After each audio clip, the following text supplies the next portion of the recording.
deux objectifs majeurs. Le premier objectif vise l'innovation pédagogique avec des élèves de 3e qui travaillent à distance avec d'autres élèves de 3e issus du réseau des lycées français du monde. Le second objectif d'ADN Carbone Zéro s'inscrit dans les actions de l'éco-comité et vise l'éducation au développement durable.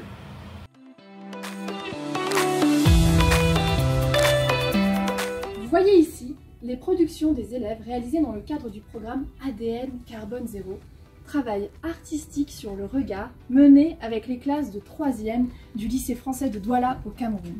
Avec du recul, ce qui est vraiment motivant dans ce projet, c'est la rencontre vers un autre enseignant et vers une autre classe.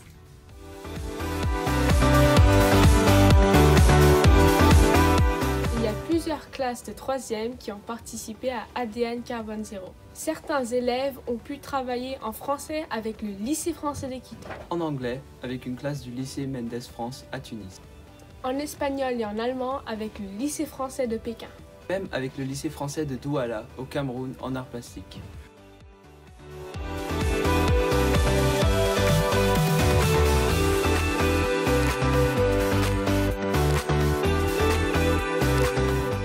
ADN Carbone Zéro a trouvé sa place au cœur de l'éco-comité du lycée français de Zurich.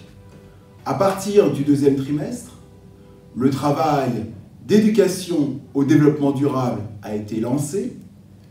Les élèves de 3e se sont résolument investis pour créer et animer des séances à l'école primaire et au collège de sensibilisation aux émissions de carbone.